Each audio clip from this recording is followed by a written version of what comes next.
A ver, yo les tengo que confesar que no me gusta poner expectativas en películas que apenas se van a estrenar. La verdad, uno se lleva decepciones demasiado grandes y en la vida no hay tiempo para decepcionarse.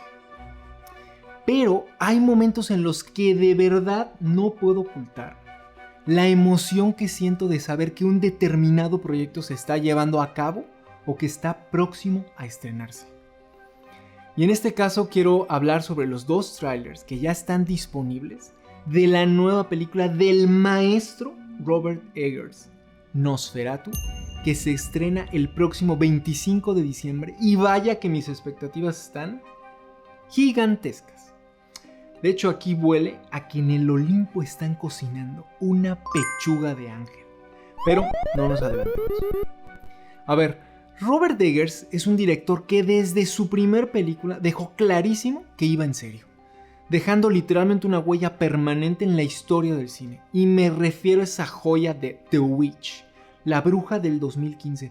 Una película sencilla, pequeña, o sea, por Dios, tuvo un presupuesto de tan solo $4 millones, que no es nada. Bueno, técnicamente para los estándares de Hollywood es una película de bajo presupuesto, o yo diría que hasta más abajo que eso. Pero en cada escena tenemos tanta atención al detalle y tanto corazón, que para mí es una de las mejores películas de horror de los últimos años. Robert Eggers desde entonces se enfocó, desde mi punto de vista, en hacer películas con una precisión histórica extraordinaria, tanto en la historia, los diálogos, en el arte misma, los decorados, el vestuario, ¿no? Y además tratando de contarla desde una perspectiva diferente y alejándose de las clásicas fórmulas hollywoodenses, ¿no? Siendo fiel y confiando en su guión. Posteriormente nos trajo junto a William Dafoe y Robert Pattinson The Lighthouse, El Faro en 2019. Una fabulosa película adaptando y reimaginando un cuento no terminado de Edgar Allan Poe. Después en 2022 nos trajo The Northman, basada en la leyenda de Hamlet, que es la directa influencia de Hamlet de William Shakespeare, que es básicamente Simba contra Scar en El Rey León. Una gran película. Y finalmente hace poco se estrenó ya el segundo tráiler de lo que será su próxima película, Nosferatu. Y la neta no les puedo mentir que se ve espectacular. Es oficialmente el remake de la película de 1922 del famosísimo y posiblemente uno de los directores alemanes de cine mudo más influyentes, Friedrich Wilhelm Murnau, F.W. Murnau. Una película que le voló la cabeza a medio mundo y que es la adaptación no oficial y no autorizada, lo que en las esferas intelectuales se le conoce como piratería, de la novela de Drácula de 1897 de Bram Stoker. A ver, ¿qué pasó ahí? Básicamente Prana Films fue un estudio de cine alemán fundado en 1921 con el fin de producir películas de temática oculta y sobrenatural. Uno de los fundadores fue el artista y ocultista Alvin Grau, quien además diseñó la imagen del vampiro, el conde Orlok, así como los decorados, vestuario, maquillaje. Grau también fue responsable de la campaña publicitaria de la película, creando carteles y anuncios. Bueno, finalmente era su película, ¿no? Nosferatu fue la única producción de Prana Films, ya que se declaró en bancarrota poco después del estreno de la película. El guión fue realizado por Henry Gallin, considerado una figura influyente del desarrollo en el cine expresionista alemán durante la era del cine mudo. Y ahí es donde empiezan los problemas. Gallin básicamente copió la obra de Bram Stoker, le cambió el nombre a los personajes y eliminó otros. Otro cambio importante es que el conde Orlok no crea vampiros, sino que mata a sus víctimas, lo que lleva a los habitantes de la ciudad a culpar a la plaga de ratas que usualmente lo acompaña. Y el último gran cambio es que, a diferencia de Drácula, el conde Orlok no puede salir durante el día y al final muere en contacto con la luz del sol. De hecho, es la primera vez que vimos en la pantalla morir a un vampiro por la luz del sol. Se trata de una película de bajo presupuesto, pensada para el público alemán de principios de los años 20, que se convirtió en un estandarte del cine de horror de la época, y a pesar de los cambios que se hicieron en el guión, los herederos de Stoker, básicamente la viuda Florence Stoker, demandó por la adaptación y un fallo judicial ordenó que todas las copias de la película fueran destruidas. De milagro, algunas copias sobrevivieron de Nosferatu y es gracias a eso que hoy la tenemos con nosotros. Y la película es, sin duda, considerada una obra maestra influyente del cine y del género del terror.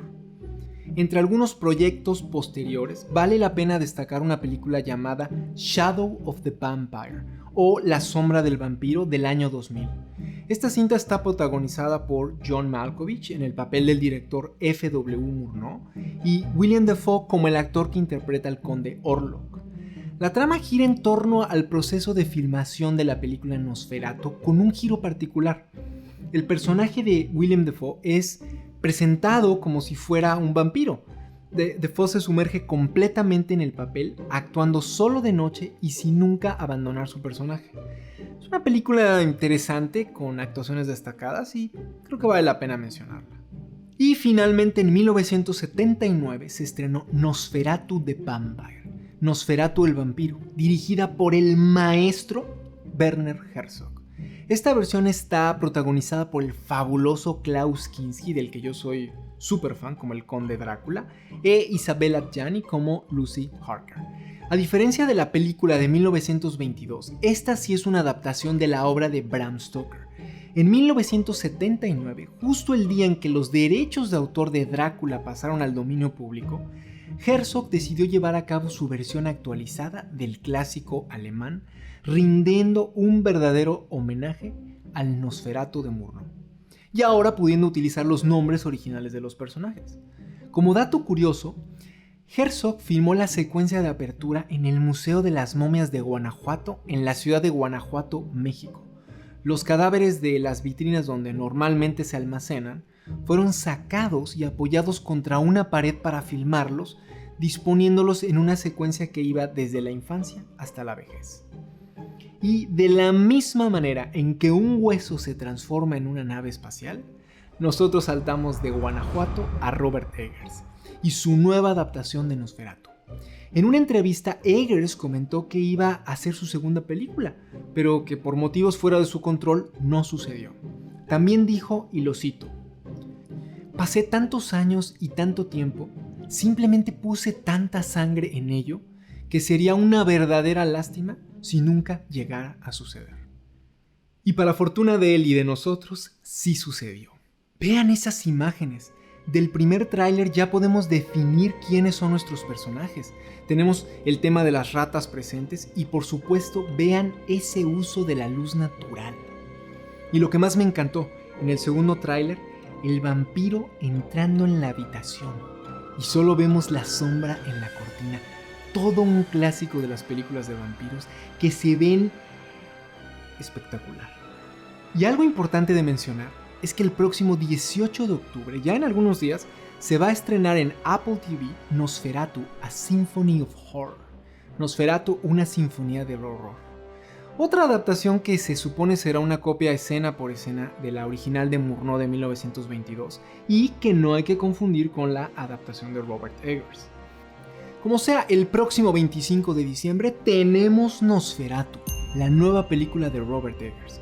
Y mientras esperamos, yo creo que vale la pena revisitar el Nosferatu de Murnau de 1922, el Nosferatu de Herzog de 1979 y la adaptación de Francis Ford Coppola de la novela de Bram Stoker, Drácula de 1992. Obviamente no es Nosferatu, pero es la mejor adaptación de la novela y además visualmente fabulosa, ¿no? Ahí tienen 3 pechugas de ángel para recetarse estos días y disfrutar en espera de la nueva adaptación. Y cuando se estrene, aquí la comentamos.